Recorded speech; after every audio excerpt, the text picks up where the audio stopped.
What's going on, guys? Tall as fuck here, and today we're going to be reviewing my brand new car, 2017 BMW M2 6-speed pre-LCI model. So just going to talk about my car. So it's a 6-speed manual. I got black sapphire, or I think that's what it's called, but the black color.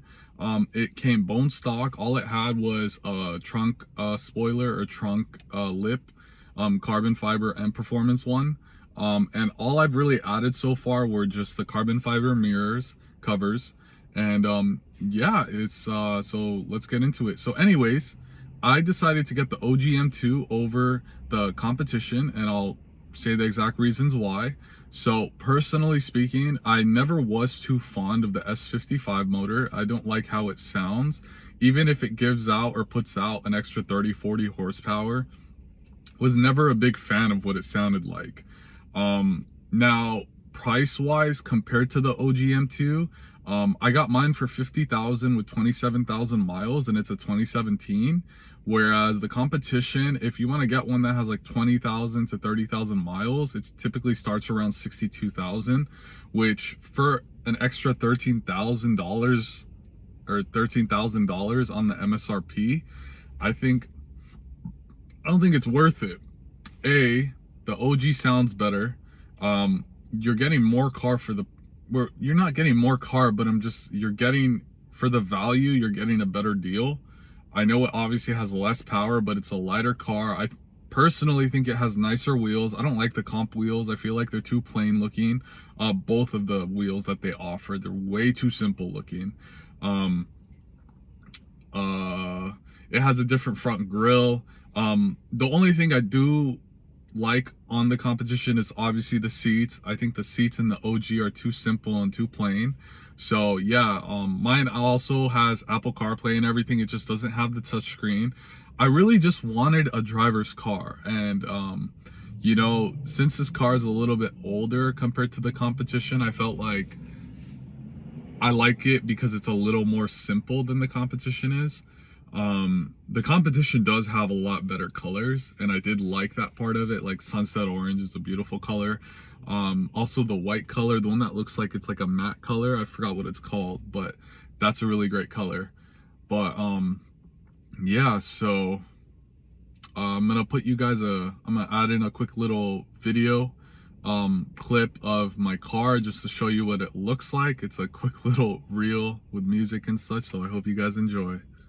I know it's closing if I just stand still, 'cause you won't wait forever, so just hear me out.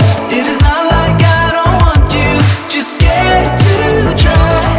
Even if the odds are in my favor, I just need more time. So if you wait just a little bit longer, I will treat you right. Treat you right, yeah. So anyways, hope you guys enjoyed that video. Just a quick little thing I made through an app on my phone. So yeah, about the car. I personally picked this car because it's a little cheaper, but that's not the reason why I didn't get the comp. To me, I don't really care about power. I think the OG M2 has 370 horsepower or something. It's the perfect amount of power. It's a small car. 370 horsepower is stupid fast for the size of this car. Whereas, you know, like I said, I don't care about power. All I care about is sound and looks.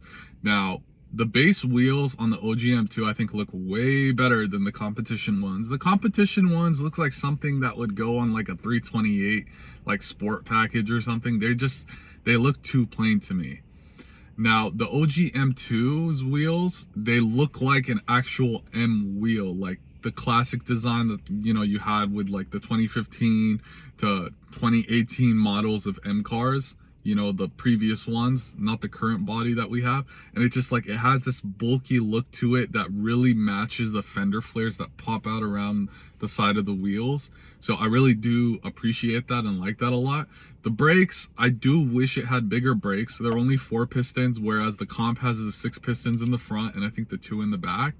So yeah, I mean, I've owned this car for 1 month already, and I've got to say this is by far my favorite car I've ever owned.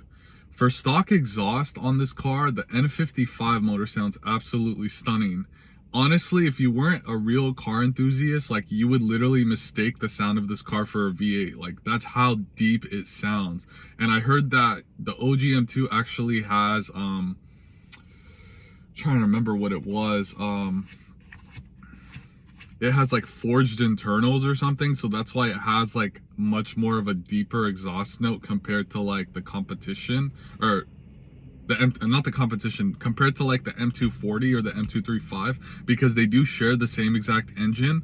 They're just detuned, and because the M2 has forged internals, that's why it sounds a lot more deeper and heftier compared to the M240 or the M235, I mean. So not the M240, I know that has the B58, but yeah, anyways, that's why I really love that car, this car.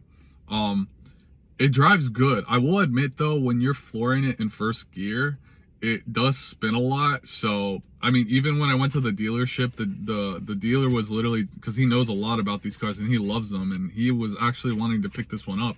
But anyways, in the end, he ended up telling me that I think like peak boost hits perfectly in second, or I think it was third gear. So if you really floor it in third gear, this thing flies. It's a really fast car. It's rear wheel drive, so I don't think it's meant to be the fastest M car, but it's definitely a driver's car.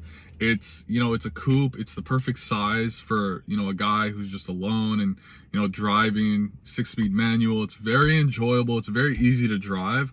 And I think that's what I like about it. If you throw it into comfort mode, you won't, you know, it's not as jumpy as it normally is in like sport mode. So like if you don't really always want to feel like, you know, you're in a sports car, you can just pop it into comfort mode and, you know, you'll actually enjoy the drive. Like it's a nice, comfortable drive.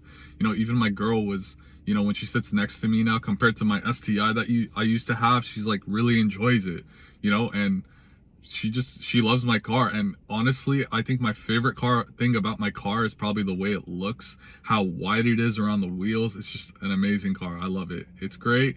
And yeah, it's definitely an amazing car. Do I regret getting it? Hell no. I mean, yeah, the price is a little bit higher than my previous car, but you know, that's what you get. These cars, these BMWs, they're fully stacked out of the factory. I feel like they're meant to not be modified. Like they're supposed to be good to go out of the factory, but you know, some people get greedy, they want more power, whatever. But I think this car comes perfect out of the factory, and you know, that's what I love about it. I feel like it's good to go.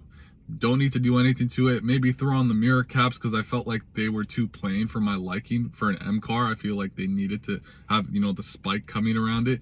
But yeah, yeah, I mean, 1 month in ownership, and I absolutely love this car, and I can see what the hype is all about with everybody else that owns M2s. And I can see why they're so obsessed, because it's definitely a great car. So this is my 1 month review. I really love this car. I don't regret it in the slightest. I was planning on getting the blue color, but in the end I got black. I felt like it looked more menacing. I do plan on maybe swapping out the taillights and the headlights just to put the more upgraded ones. And yeah, in the future, we'll see what happens. As of right now, I'm in no rush to get an exhaust on it. I love the way the stock exhaust sounds. You know, having that inline 6, it sounds so beefy. It sounds so good, even for a stock exhaust. Yeah, and I'm planning on either doing a custom, like actual custom exhaust, not just a muffler delete, like actually fabricating a custom one, putting a valve on it. I feel like the actual M exhausts are just way too expensive. I was planning on getting the Valvetronic, but I'm like, why am I gonna drop $3,000 on an exhaust that might even be temporary, blah, blah, blah. You know, might as well just make a custom one, probably spend like $1,000. And you know, in the end, it might not sound as equal, but it's probably still gonna sound good. So yeah, stay tuned for the next video. I hope you guys enjoyed this. I really tried to give an in-depth analysis of this car.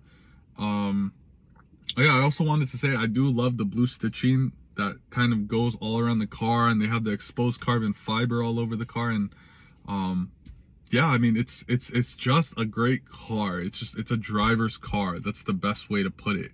It's a good balance of power and somewhat some luxury, I guess you could say. You know, because it's a BMW, but it's more on the performance side. And yeah, stay tuned for my, you know, my next video. I might give like a 2 to 3 month review of the car, see if I still like it, but I highly doubt I will hate it. I definitely really do appreciate this car. Hope you guys enjoyed. Hope you have a beautiful day and stay COVID-19 free. Thank you guys.